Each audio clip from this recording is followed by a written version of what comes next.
The unknown number pulsed on the screen of Do-hyun's phone, vibrating against the marble table like a heartbeat. He should have let it die. He should have buried it along with every other shadow from his past. But he didn't. Do-hyun. The voice on the other end was a whisper of smoke, a shadow from a world he thought he'd locked behind a steel door. Check your messages. Now. Do-hyun didn't breathe. He didn't blink. He sat in the same damn seat at the same damn cafe, clutching the same red cup where it had all gone to hell months ago. He had spent a fortune trying to forget the curve of Amelia Collins' smile and the way she walked away when he tried to cage her. He'd told himself he'd moved on. He was a lie. He swiped the screen. You have a baby girl. The cafe went dead. The clinking of porcelain, the mindless chatter of the Seoul elite, the hum of the city, it all evaporated. There was only the sound of his own blood roaring in his ears like a gale. Baby. His blood. A daughter he never held, born to the woman he couldn't control. She has your eyes. The air in his lungs turned to lead. For a man who ruled with a fist of iron, the crack was sudden and violent. It wasn't just a text, it was a declaration of war against his soul. He scanned the room, his eyes sharp, predacious. Was she here? Was she watching him bleed from across the street? Or was someone else holding his life in their hands? One last buzz. A photo. A tiny, perfect hand gripped a finger. Beneath it, the ultimatum that cut deeper than any blade. Stop looking, or you'll never see her. Do-hyun did the math, his mind working with the cold, lethal precision of a man planning a siege. 7 months since she vanished. She would have been carrying his legacy when she stood in this very spot and told him she was not alone. He'd thought it was a lover. He'd spent months fueled by a jealous, obsessive rage. He was wrong. She was protecting the only thing that mattered. Sir. His assistant, Park, stood at the edge of his table, sensing the shift in the atmosphere. The air around Do-hyun had grown thin, dangerous. Get the car, Do-hyun said, his voice a low growl that lacked its usual corporate polish. It was the voice of a man who was about to burn his own kingdom down to find what belonged to him. We have the board meeting in 10 minutes, sir. The merger. Burn the merger, Do-hyun snapped, standing up. He looked out at the Seoul skyline, but he didn't see skyscrapers. He saw a map. He saw a trail. I want everything we have on Amelia Collins. Every bank statement, every burner phone, every shadow she stepped in. I want her location in 2 hours or I start firing people. Clear. Park didn't ask questions. You don't ask a wounded lion why he's roaring. 2 hours later, a folder hit his mahogany desk like a hammer. Amelia wasn't in the high rises. She wasn't in the glitz. She was in a small, quiet coastal town, a place where a man like Do-hyun would stand out like a bloodstain on snow. He grabbed his keys. The obsession hadn't died, it had just found its purpose.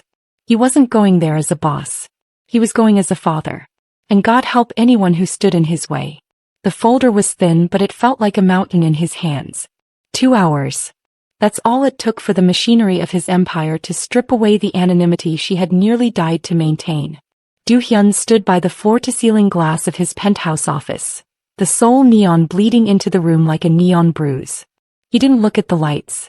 He looked at the grain of the surveillance photo, a grainy shot of a woman in a heavy coat, ducking into a small grocery store in Gyeongpo. Amelia. The name tasted like copper in his mouth. The number is a burner, sir, Park said, her voice steady despite the tension vibrating off Do-hyun like a live wire. Triangulated to a tower near the docks. It's a fishing village. Rough. Quiet. The kind of place people go when they want the world to forget their face. Do-hyun didn't turn around. He traced the line of her jaw in the photo with a thumb that hadn't stopped shaking since the message arrived. And the child. Local clinic records show a birth 4 months ago. No father listed. The name on the certificate is Collins. Maya Collins. Maya. He closed his eyes and for a second he wasn't a CEO. He was just a man standing in a storm. He could feel the phantom weight of a child he'd never touched, a life created in the heat of an obsession that had nearly consumed them both. She had fled his gilded cage, trading his millions for the salt-crusted air of a village that smelled of diesel and dead fish. She had chosen a struggle over his shadow. Prepare the SUV, Do-hyun commanded, his voice a low, ragged rasp. No security detail. No sirens. I go alone. Sir, the region is outside our immediate influence. If this is a trap. If it's a trap, I'll walk into it, he snapped, finally turning. His eyes were bloodshot, the cold corporate mask discarded for something primal. She told me to stop looking. She threatened me with the one thing she knows I can't live without. She thinks she's the only one who can play this game. He grabbed his coat, the leather creaking in the silence of the room. He wasn't thinking about the board members or the stocks or the legacy his father had beaten into his soul. He was thinking about a tiny hand wrapped around a finger. He was thinking about the debt of silence he had forced her to pay, and the interest that was now due. He walked past Park, his stride heavy and purposeful. He was a hunter who had finally found the scent, but as he hit the elevator button, a cold realization settled in his chest. He wasn't going there to bring her back to his world. He was going there because without them he didn't have a world at all. The hunt for code name Amelia was over. The war for his daughter had just begun. The drive to Gyeongpo was a blur of gray asphalt and the rhythmic thrum of an engine that felt like his own frantic pulse. Do-hyun left the SUV a mile back, the black paint already coated in a fine shroud of sea salt. He walked the rest of the way, his Italian leather shoes crunching over gravel and broken shells, out of place in a world that smelled of drying nets and wood smoke. He felt exposed, a king stripped of his court, standing before a weathered cottage that clung to the hillside like a barnacle. The house was small, the paint peeling in long, rough strips, but the windows were clean. A string of wind chimes made of sea glass clattered in the salt-heavy breeze, a fragile, beautiful sound that set his teeth on edge. He stopped 10 feet from the porch. His hand, the one that had signed away companies and crushed rivals without a flicker of doubt, was balled into a white-knuckled fist. He took a breath, the cold air burning his lungs, and stepped onto the wood. It groaned under his weight, a warning. Then the inner door opened. A rusted screen was all that stood between him and the murky that had haunted his every waking hour. Amelia Collins stepped into the frame. She wasn't the polished woman in the silk server's vest he remembered. She was wearing an oversized sweater, her hair soft and loose, her skin glowing with a warmth that the Seoul sun had never managed to give her. She looked radiant. She looked alive. And she was holding a bundle wrapped in a pale pink blanket. Do-hyun's world narrowed until there was nothing left but that blanket. The air left him in a ragged gasp. He saw a tuft of dark hair, a tiny sleep-flushed face, and eyes that, even closed, seemed to pull the very earth out from under his feet. The silence between them was a physical weight, a pressure plate waiting for a single misstep to detonate. Amelia didn't scream. She didn't run. She stood behind that flimsy mesh screen, her jaw set, her eyes flashing with a protective fire that made her look like a goddess of war. She looked at his expensive coat, his manicured hair, and the desperate, shattered look in his eyes. "I told you to stop looking, Do-hyun," she said, her voice a low, steady chime that cut through the sound of the crashing waves below. "I couldn't," he rasped, his voice breaking, the sound of a man finally surrendering to the tide. "I saw the photo, Amelia. I saw her." He reached out, his fingers hovering inches from the screen, wanting to touch the rusted wire just to be closer to the heat of them. Amelia didn't wince, but she tightened her grip on the child, a silent vow of steel. In that moment, the CEO of the world's most powerful empire realized he was nothing more than a beggar at her door. He had found his treasure, but the screen door felt like a fortress he might never be strong enough to breach. The rusted screen door between them felt like a rough blade, and Do-hyun was the one bleeding. He reached for the handle, his thumb finding the latch by instinct, the old habit of taking what he wanted surfacing like a shark in dark water. "Don't," Amelia said. The word wasn't a plea, it was a strike. She stepped back into the shadows of the small foyer, pulling the child deeper into her warmth.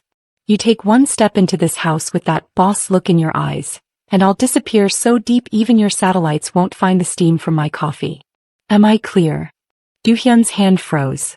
He retracted it slowly, his chest heaving. "I didn't come here to threaten you, Amelia. I came to what? Claim a line item on your balance sheet." Her laugh was short, bitter, and tasted of the salt air. She pushed the screen door open just a crack, not enough for him to enter, but enough for the fire in her eyes to burn him. "Look at me, Do-hyun. Really look at me. I'm not the girl in the red vest anymore. I'm not the woman who waited for you to decide when I was allowed to exist. I'm a mother. And that baby?" She isn't a murderer. She's my daughter, he rasped, the words tearing at his throat. Biology gave you that. It didn't give you a right. She stepped closer, the pale pink bundle shifting as the baby let out a soft rhythmic sigh that nearly brought Do-hyun to his knees. Here are the rules. My rules. If you want to see her, if you want to even know the color of her eyes when she's awake, you leave the CO at the docks. You leave the lawyers, the black cars and the blank checks in Seoul. They have no currency here. Do-hyun felt the invisible walls of his empire crumbling. What do you want from me then? Consistency, she snapped. Effort. I want you to show up when the sun isn't even up and the pipes are frozen. I want you to learn what it's like to have something you can't buy, can't intimidate and can't replace. You start from zero. No titles. No power. Just a man who used to know me trying to prove he's worth a damn to her. She looked at his manicured hands, then back to his face, her expression as unyielding as the granite cliffs below. You want in? You earn it. 1 hour at a time.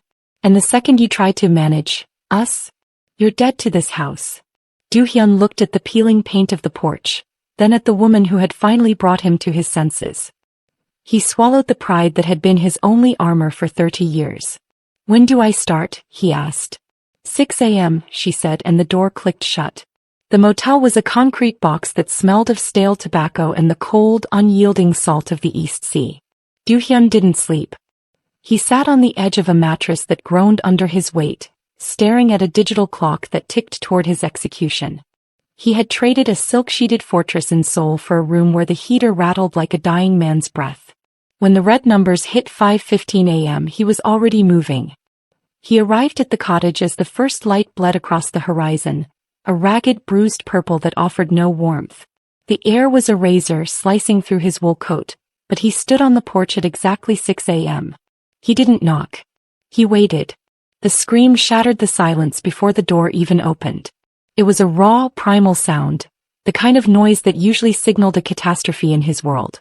But here it was just the morning.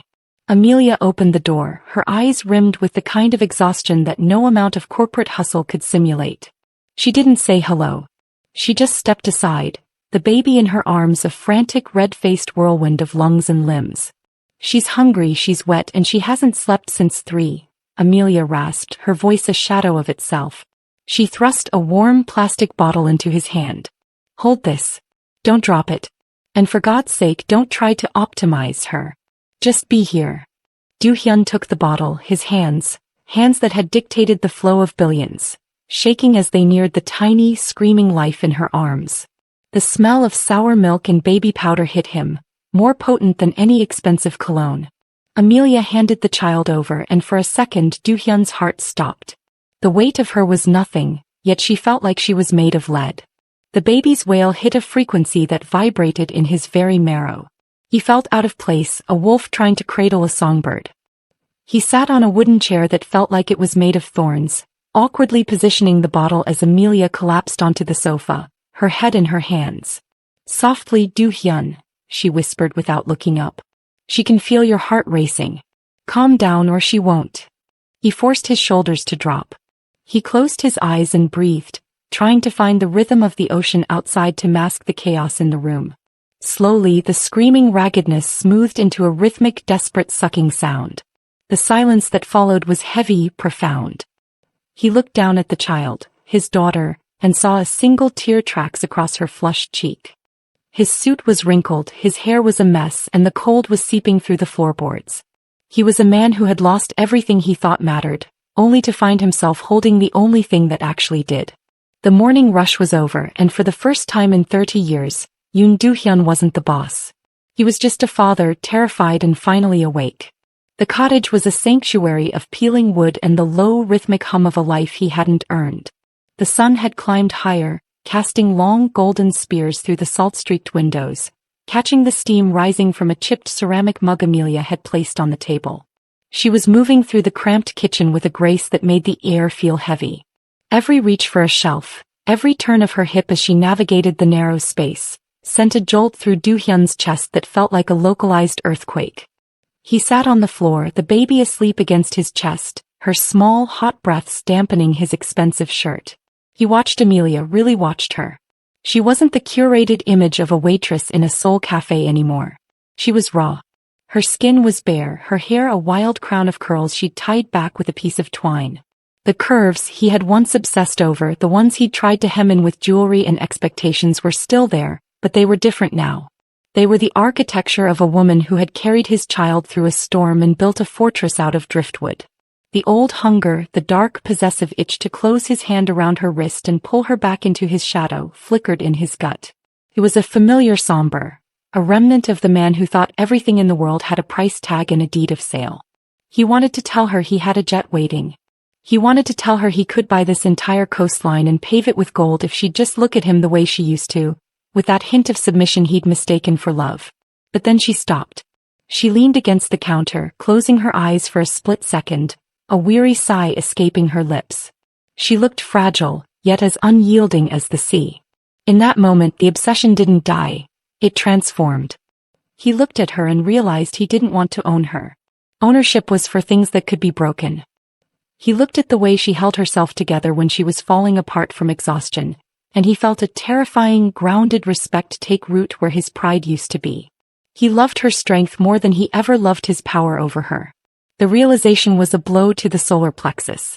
He had spent his life winning wars, but sitting on a dusty floor in a house that smelled of lavender and old wood, he knew he had finally been conquered. "What are you staring at, Do-hyun?" she asked, her voice soft but guarded, sensing the intensity of his gaze. "A woman I never actually knew," he said, the words a rough confession. He shifted the baby gently, his eyes never leaving hers. "And a man I'm starting to hate." Amelia didn't look away. She saw the crack in the stone, the vulnerability he couldn't hide. She didn't offer him a bridge, but for the first time since he'd arrived, she didn't point him toward the door. The silence wasn't a wall anymore. It was a beginning. The boardroom in Seoul was a tomb of glass and polished chrome, smelling of expensive cologne and the cold, sterile scent of filtered air. Do-hyun sat at the head of the table, a shadow in a $5,000 suit, while a phalanx of executives droned on about quarterly projections and hostile acquisitions. Their voices were a meaningless buzz, a swarm of locusts stripping the life out of the room. He stared at the mahogany surface, his fingers tracing a faint scratch he'd never noticed before. He felt the weight of the city pressing against his chest, a concrete shroud. Then his phone pulsed. A single sharp vibration against his thigh that cut through the corporate white noise like a gunshot. He shouldn't have looked. In this room, focus was survival. But the unknown number was the only tether he had left to his soul. He swiped the screen under the table, his breath hitching as a video file loaded. The image was grainy, flooded with the soft, golden light of the Gyeongpo cottage. He saw the worn wooden floor, a scattered pile of soft blocks, and then Maya. She was propped up against a cushion, her dark curls a wild halo, her wide, dark eyes searching for something behind the camera. "Say it again, baby." Amelia's voice came through the speaker, a low, melodic rasp that made Do-hyun's throat tighten until it burned. "Who is that in the photo? Who's your oppa?" The baby leaned forward, her tiny face scrunching with a monumental effort, a toothless grin breaking across her lips. Then came a soft, wet, stumbling sound that hit the air like a miracle. Duh. The video looped, the small voice repeating the word over and over. Do-hyun felt the air leave the boardroom. The high-definition monitors, the spreadsheets, the billion-dollar merger. It all turned to ash.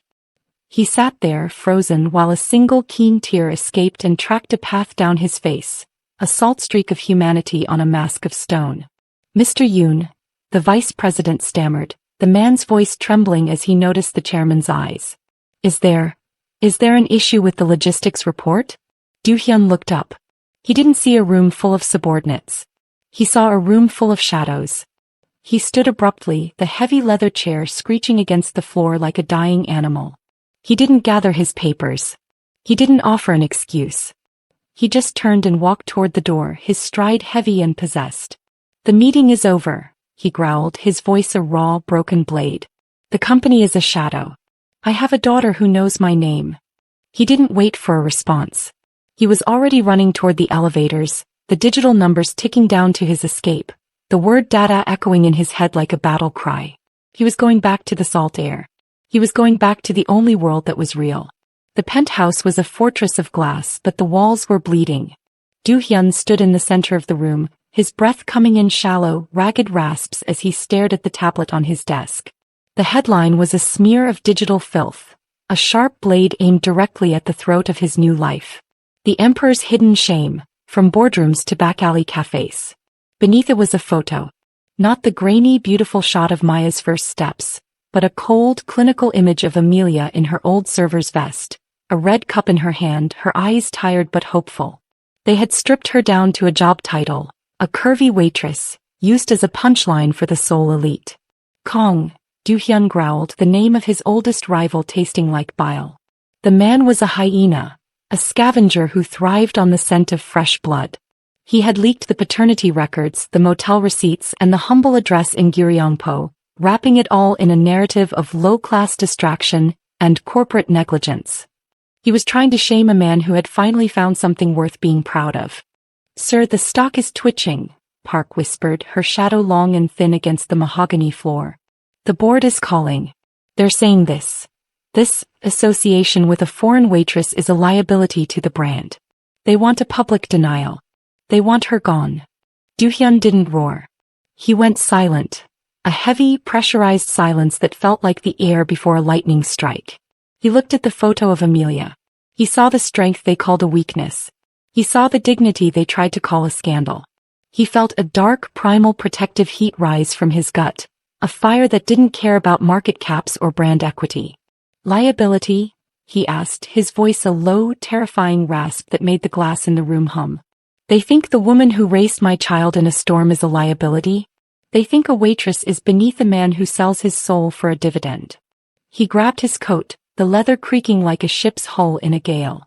He didn't look at the flashing lines of the stock ticker. He looked at the exit. "Tell the board to go to hell," he snapped, turning toward the elevator. "And tell Kong to enjoy his last night of peace. He thinks he's shaming me by showing the world who I love. He's just given me a reason to stop playing by his rules." He was done with the shadows. He was done with the shame. He was going back to the salt air, and if the city wanted to burn because of it, he'd be the one to strike the match. The secret was out, and for the first time in his life, Yoon Do-hyun felt like a man who had absolutely nothing left to hide. The black sedan didn't belong in Gyeongpo.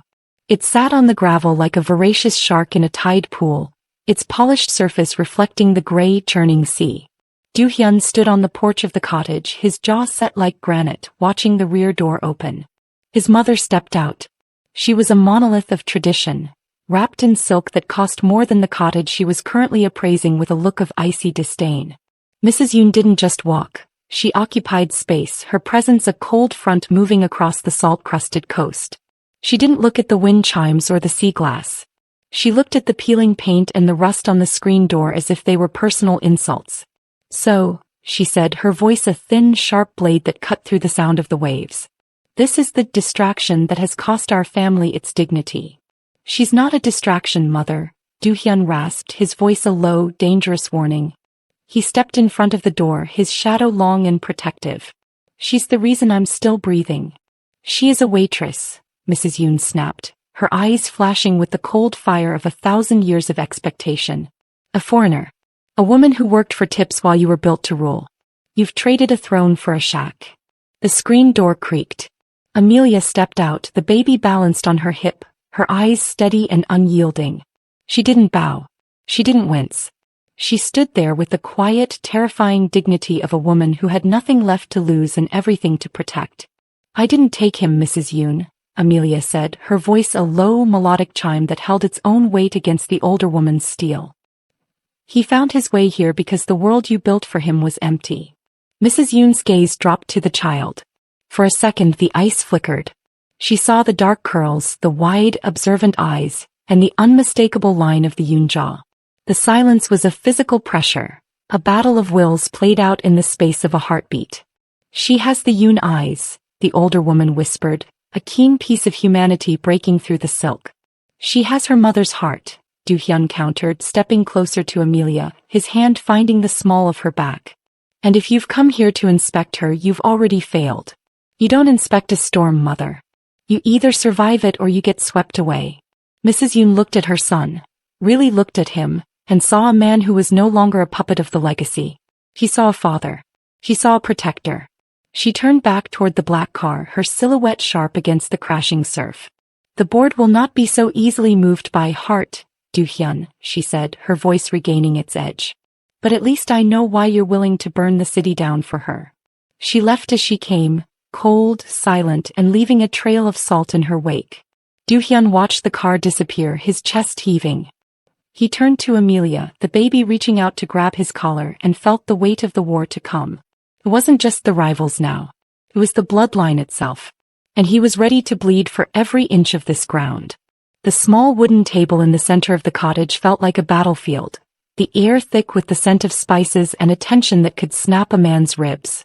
Amelia had spent the afternoon over the stove, her face flushed from the steam of pots that bubbled with the vibrant pepper-red heat of jollof rice and the fermented sharp tang of homemade kimchi. It was a collision of two worlds on a single chipped plate, a desperate, beautiful attempt at a bridge. Do-hyun sat across from his mother, the woman a statue of ice in a room full of fire. Mrs. Yoon stared at the fork in her hand as if it were a weapon of war.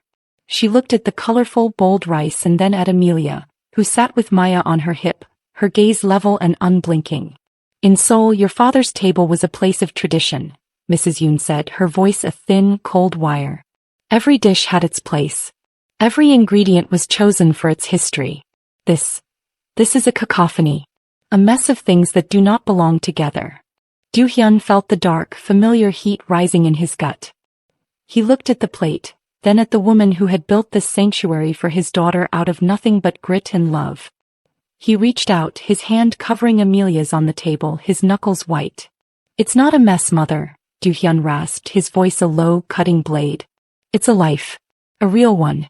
You've spent 40 years eating perfectly curated meals in a house that felt like a museum. You've forgotten what it's like to taste something that wasn't prepared by a servant to please a guest. She was a waitress, Do-hyun, his mother snapped, the ice finally cracking. She should know that some things simply do not mix. You are a Yoon. You were built for the elite, not for this.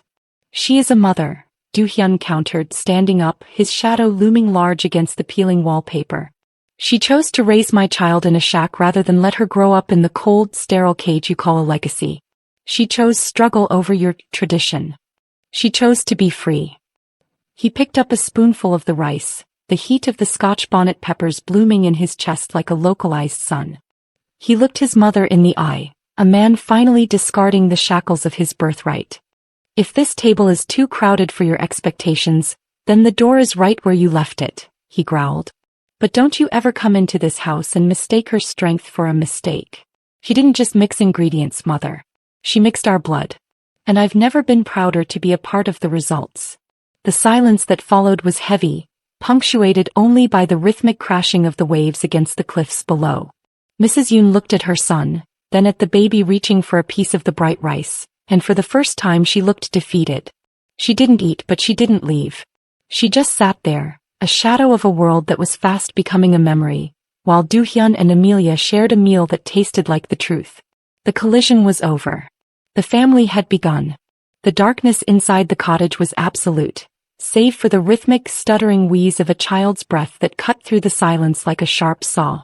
The fever had arrived with the tide, a silent, invisible hunter that turned Maya's skin into a furnace. Do-hyun sat on the edge of the small bed, his suit jacket discarded on the floor, his shirt sleeves rolled up to reveal forearms corded with a tension that had nothing to do with corporate warfare. He held a bowl of cool water, his hand, the one that had signed off on the destruction of entire industries, trembling as he dipped a rag into the basin. He wrung it out, the sound of the droplets hitting the floor like a ticking clock. Her temperature isn't dropping, Amelia whispered from the shadows, her voice a raw, frayed wire. She stood by the window, her silhouette a portrait of a mother at the edge of the world. If it hits 104, we have to move. The clinic is 5 miles out and the road is awash. I'm not letting her go, Amelia, Do-hyun scratched, his voice a low, primal growl. He placed the cool cloth against Maya's forehead, his heart hammering against his ribs like a trapped bird. He had spent 30 years navigating boardrooms where the air was thin and the stakes were measured in billions. He had stared down hostile takeovers and walked through the fires of public scandal without breaking a sweat. But here, in a room that smelled of eucalyptus and fear, he felt like a beggar. He looked at the tiny, struggling life in front of him and realized that a boardroom was a playground for children. This was the real war. This was the only ledger that mattered. The hours bled into each other, a relentless cycle of dampening the cloth and listening for a change in the rhythm of her lungs. At 3 a.m., Maya let out a sharp, cutting cry that tore through Do-hyun's chest like a bayonet. He pulled her into his arms, ignoring the heat radiating off her small body, and began to pace the narrow room. He didn't use the soft, practiced tones of a CEO. He spoke to her in a low, broken hum, a warrior's prayer whispered into the dark. "Stay with me, Maya," he breathed, his eyes burning with a desperate, ferocious light. "Don't you dare leave this ground. You're a Yoon. You're a Collins. You're made of iron and salt." As the first gray light of dawn touched the sea, the heat finally broke. Maya's breathing smoothed into a soft, steady hum, her small hand reaching out to clutch Do-hyun's thumb. He sank onto the floor, his back against the wall, his chest heaving with a relief that felt like a physical blow. He looked up at Amelia, who was watching him from the doorway, her eyes wet with a recognition that changed everything. The boardroom was a shadow. The power was a lie. He had survived the sickroom, and for the first time in his life, Yoon Do-hyun knew exactly what it felt like to be a man who had won the only battle worth fighting. The satellite phone sat on the scarred wooden table like a black obsidian blade, vibrating with a mechanical persistence that felt like an assault. Do-hyun stared at it, the salt air from the open window stinging his eyes. Outside, the waves were relentless, battering the Gyeongpo cliffs with a primitive fury he finally understood. Inside, the only sound was the soft, rhythmic creak of the floorboards as Amelia rocked a sleeping Maya in the corner. He swiped the screen. The voice that came through was cold, filtered through 1,000 miles of fiber-optic cable and corporate greed. He was the vice chairman, a man who measured human souls in basis points. "The grace period is over, Do-hyun," the voice crackled, devoid of any warmth. "The stock is hemorrhaging. The analysts are calling your absence a psychological break. The board has issued a formal ultimatum. You are to be in the Seoul headquarters by Monday morning, 8 a.m. for a full press conference. You will announce a strategic pivot and distance yourself from this distraction. Or we trigger the morality clause. We strip your shares. We erase you." Do-hyun gripped the edge of the table, his knuckles turning a somber white. He looked at his hands, the hands that had spent the last week scrubbing soot from a stove and cradling a feverish child. They were rougher now, stronger. "You don't erase a man," Do-hyun scratched, his voice a low, sharp growl. "You only erase a suit. Don't be a martyr, Do-hyun. It doesn't suit the brand. You have 48 hours to choose. The empire your father bled for, or a shack on a cliff with a waitress and a child who doesn't exist to the law. Choose the crown or the dirt." The line went dead. The silence that followed was heavy, a physical weight pressing into the small room. Do-hyun looked up. Amelia was watching him, her eyes steady, holding a depth of understanding that hurt worse than the ultimatum. She didn't plead. She didn't ask him to stay. She knew the weight of the golden chains he carried. He looked around the cottage. He saw the chipped mugs, the scattered toys, the sunlight catching the dust motes in the air. This was the dirt. It was messy, it was fragile, and it smelled of lavender and sweat. Then he thought of the boardroom, the glass tomb where the air was recycled and the smiles were extreme. "They want me back," he said, his voice breaking like a wave against stone. "I know," Amelia whispered.